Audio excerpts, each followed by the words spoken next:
Dando continuidade ao exercício, agora nós vamos começar a calcular o momento fletor deste pórtico aqui, beleza? Então vamos lá. Eu vou usar agora esse pedaço aqui para calcular o gráfico de momento fletor. Então, para calcular os momentos fletores de cada um dos pontos, né, do ponto A, B, C, D, E, nós fazemos da seguinte forma. A gente sempre pega o ponto em questão que a gente vai analisar, né? Por exemplo, o ponto D, vamos supor aqui. E aí a gente analisa a nossa estrutura ou olhando para a nossa esquerda ou olhando para a nossa direita, tá?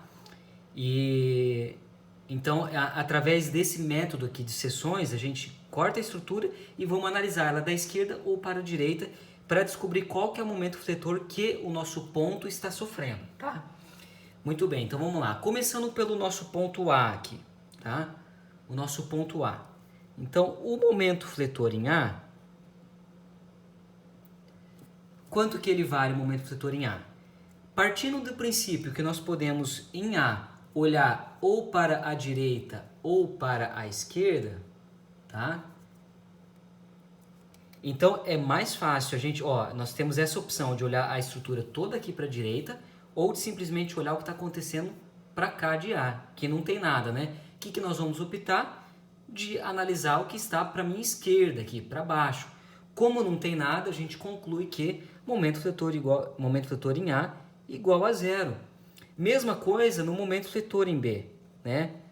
A gente pode analisar tudo aqui para a esquerda, mas por uma questão de partir para o caminho mais simples, a gente analisa o lado direito dele, né? Essa parte aqui de baixo dele. Como não tem nada, nenhuma força, então o momento em B também é zero. E o que precisa ficar claro é o seguinte, gente. Se eu pegasse o ponto A, por exemplo, e quisesse analisar todas essas forças aqui, você pode ter certeza que o resultado também seria momento fletor em A igual a zero, tá?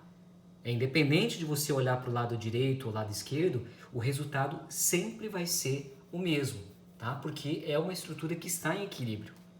Então, por isso que a gente opta pelo lado que é mais fácil de ser analisado na nossa estrutura, tá? Vamos olhar agora o momento fletor em C. Momento fletor em C, tá? Então, a gente pode olhar ou para a direita ou aqui para a esquerda. Tá mais fácil a gente olhar para a esquerda.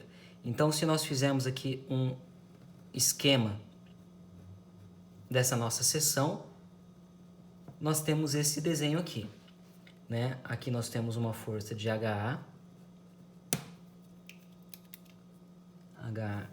igual a 28 kN. O VA eu nem preciso colocar, porque ele está não tem distância em relação ao C, né? A hora que você prolonga o VA aqui, ele dá direto no C, não tem distância. Então, é basicamente isso que acontece no momento fletor em C, tá? E, por padrão, quando a gente olha para a esquerda, né? Ou a estrutura aqui, nós temos que o sentido... Desculpa, o sentido contrário, isso é um pouco confuso mesmo. É o sentido horário, quando a gente olha para a esquerda, é positivo, tá? Muito bem. Então, aqui eu tenho uma distância, só por a distância aqui de 4 metros em relação ao ponto C. Esse é o resumo da nossa estrutura em ponto C, olhando para a esquerda. Então, a gente tem que MC igual a 28 kN, tende a girar minha peça no sentido anti-horário. Então, é menos 28 vezes a distância de 4. Isso aqui vai me dar menos 112 kN metro. Então, momento em C, menos 112. Vamos analisar agora momento fletor em D. Deixa eu separar aqui para ficar bonitinho. Momento fletor em D. Nós podemos olhar ou para a direita ou para a esquerda. Aqui me parece que está mais fácil olhar para a minha direita. Então, momento fletor em D, nós temos a seguinte seção. Aqui nós temos uma força de 28 kN a uma distância de 1,5. Né? Esse VB eu não preciso nem colocar, porque ele não vai aparecer, que ele não causa o momento fletor em D. né? E eu acho que é só isso. Então 1,5.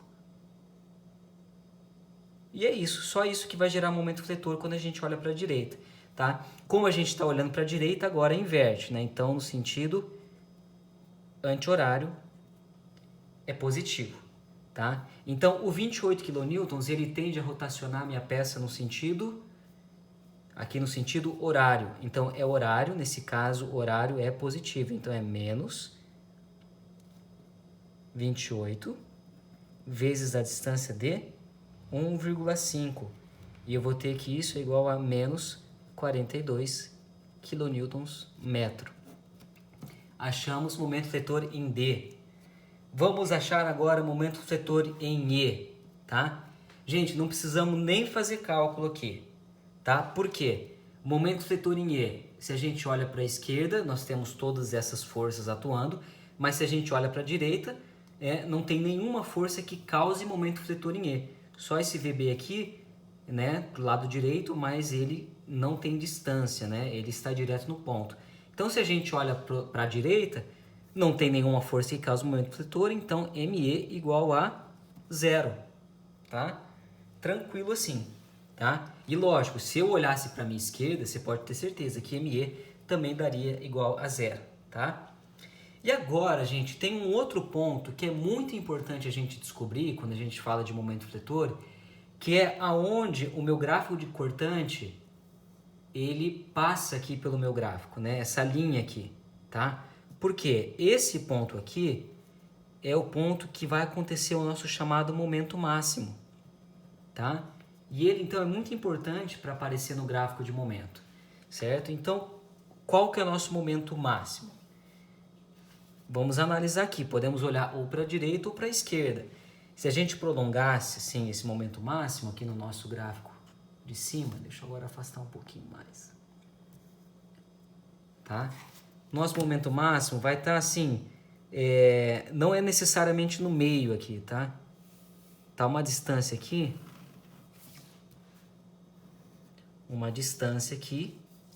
que nós não sabemos exatamente onde é, que cortou, certo? É uma distância de x. Nós não sabemos aonde que esse gráfico cortou, tá? E aí nós precisamos, então, antes achar esse x, para a gente poder calcular esse momento fletor máximo. Então, como que a gente acha esse momento fletor em x? Bom, aqui a gente vai ter que fazer um negócio chamado semelhanças de triângulos. Esse triângulo aqui, ele é semelhante a este triângulo aqui, tá? Então, quando a gente faz essa semelhança de triângulos, nós temos que 80, ele está para o x, que é o que eu quero descobrir. Assim como o nosso 60, ele está para... Quanto que vale isso daqui? Bom, se tudo isso vale 7, né, daqui até aqui vale 7, e se aqui vale x, logo eu concluo que aqui é 7 menos x. Então, 7 menos x. E agora, então, eu multiplico o cruzado e eu vou ter que 80 vezes 7, vamos calcular isso. 80 vezes 7, 560, menos 80x é igual a 60x. Certo? 560 é igual a, passa para lá 80, 140x. Logo, eu vou ter que x igual a 560 dividido por 140, x igual a 4 metros, tá? Então, vocês viram que não necessariamente ele corta no meio. O meio seria 3,5, mas o meu x aqui é 4 metros. Então, ele está um pouquinho depois do meio. Então, agora, gente, a gente descobriu esse 4, que x igual a 4. Então, esse pedacinho que falta é 3, tá? Porque tudo é 7, né? E agora, então, a gente consegue descobrir o momento máximo. Então, mesma coisa, pega o momento máximo e nós podemos olhar ou para a direita ou para a esquerda, tá? Aqui tanto faz. Vamos olhar para a nossa esquerda aqui, tá? Então, se a gente for desenhar a nossa seção, desse momento fletor máximo, nós temos esse desenho aqui. Aqui é o momento fletor máximo. Deixa eu dar um zoom agora. Momento fletor máximo. Aqui nós temos uma força de 28 kN. Aqui nós temos o nosso VA, que vale 80 kN. E aqui nós temos um pedacinho de carga distribuída, que vale 20 kN por metro. Tá? Aqui nós descobrimos que a distância é de 4 metros. E aqui, essa distância também aqui na vertical é de 4 metros. Certo? Então, essas são todas as forças que atuam aqui no nosso momento fletor máximo. Momento fletor máximo vale quanto, então? Como a gente está olhando para a esquerda, nós temos que no sentido horário é positivo. Muito bem. Então, aqui, gente, o 80 kN, ele tende a girar minha peça no sentido horário, né? Então, eu tenho 80 vezes a distância D, força vertical, distância horizontal, vezes 4, tá? O 28, ele tende a girar minha peça no sentido anti-horário, então é menos 28 vezes a distância D, 4 metros na vertical. E por fim, agora eu tenho essa carga distribuída, tá? Quanto que vale essa carga distribuída? Primeiro, o sinal dela, ela está girando minha peça no sentido anti-horário, então ela é negativa. Então ela é menos 20 vezes a distância de 4, tá? Então 20 vezes 4 é como se eu tivesse transformado isso numa carga concentrada, certo? Que estaria aqui. E se ela estivesse aqui, qual que é a minha distância desse ponto até aqui? É 4 dividido por 2. 4 dividido por 2. Ou eu poderia colocar direto 2. Porque entenda, é como se eu pegasse essa carga distribuída, já transformei ela em concentrada, que seria esse 20 vezes 4. É como se fosse 80 aqui, vezes a distância de 2 metros em relação ao ponto máximo, tá? Eu simplesmente o que eu fiz aqui foi colocar essa equação direta. 20 vezes 4, isso aqui é da carga. E 4 dividido por 2 é a distância, tá? Tudo isso vai dar quanto? Momento máximo é igual a... Quando a gente calcula tudo isso, nós vamos ter que o resultado é 48 kN metro positivo. Certo, gente? Então, até agora nós encontramos todos os momentos. Momento fletor em A, em B, em C, em D, em E e o momento máximo. Agora, o que a gente tem que fazer é simplesmente colocar esses valores no gráfico, tá? Então, vamos lá. Momento fletor em A, a gente viu que deu 0. Então, aqui em A, ele vai ser igual a 0, tá? Momento fletor em C, que é o nosso próximo ponto aqui. Em C tinha dado menos 112.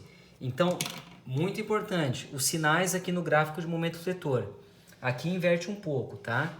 Aqui é esquerda positivo, direita positivo. Desculpa, é esquerda negativo, direita positivo. Aqui para cima, negativo, para baixo positivo.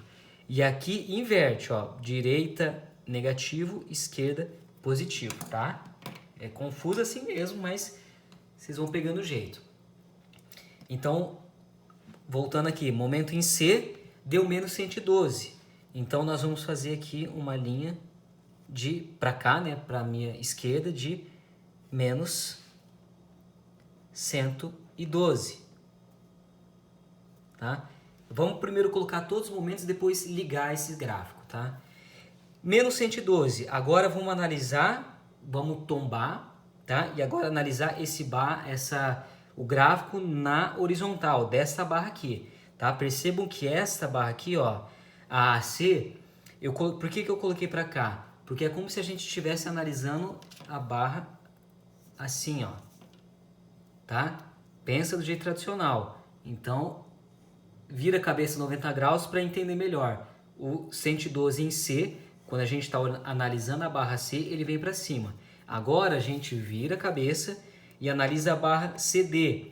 Esses mesmos 112, simplesmente eu venho aqui e rebato para cá. Tá? Menos 112. Beleza? Momento fletor máximo, que eu tenho aqui mais ou menos na distância de 4 metros. Mais ou menos por aqui. O momento fletor máximo tinha dado 48 kN. Metro positivo, então eu venho aqui, uma linha, mais 48. Nesse ponto mais ou menos, que é a distância de 4 metros, tá? Momento fletor em D, esse ponto. Analisando, desenhando ela na barra CD. Momento fletor em D deu menos 42, então negativo aqui, eu subo menos 42. Mesma coisa, vou rebater esses menos 42 aqui para minha barra D e B, tá? Como se a gente fizesse um tombo assim no gráfico, né? Então, menos 42 aqui no meu ponto D. Meu ponto E deu quanto? Era 0, né? Então, ele vai aqui terminar em 0. Tá? E agora vamos ligar esses pontos, tá? E agora é importante a gente ver aonde que é parábola, aonde que é reta, tá? Nessa barra AC aqui, desse ponto momento IC até o ponto A, ele vai ser uma reta. Por quê? Porque a gente não tem carga distribuída na nossa estrutura aqui. Então a gente simplesmente liga com uma reta, tá? Já nesses pontos aqui, ó, esse nosso ponto C, esse nosso ponto D, desculpa, momento máximo e esse nosso ponto D, a gente vai conectar esses gráficos aqui através de uma parábola. Por quê? Porque a nossa estrutura aqui tem uma carga distribuída. Então, carga distribuída, ele forma uma parábola. Então, eu vou conectar esses pontos com uma parábola, tá? E agora, por fim, esse ponto D com o ponto E, parábola ou reta?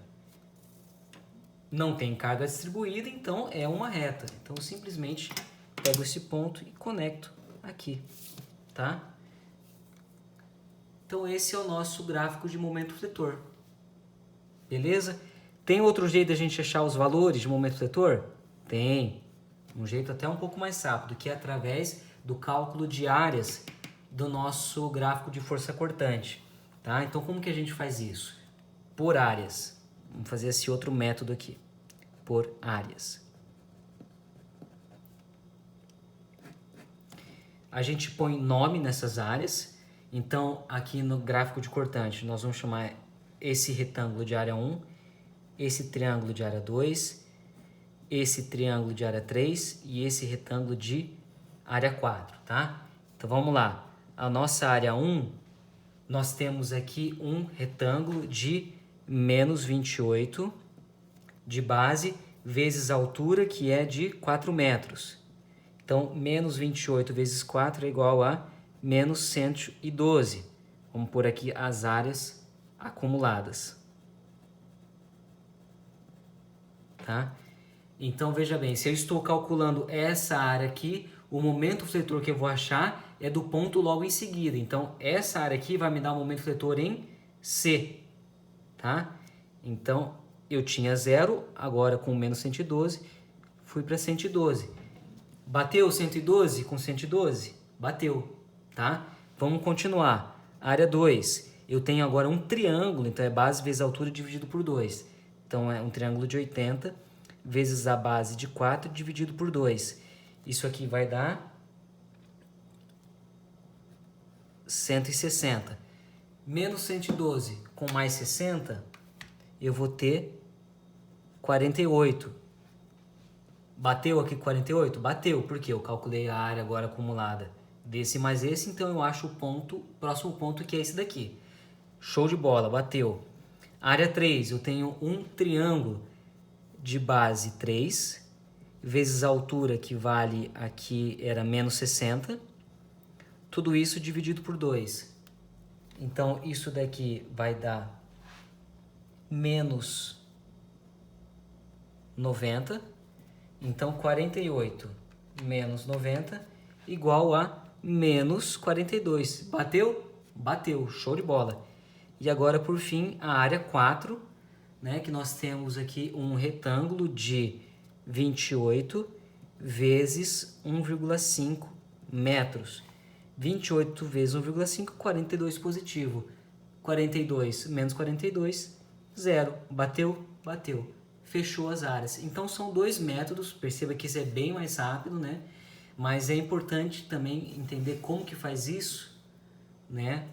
Porque desse jeito você pode pegar em qualquer lugar aqui, fazer uma sessão e você consegue saber o momento fletor em qualquer ponto, tendo a distância e tudo mais, né? Mas esse método também é bastante interessante para agilizar uns processos, tá?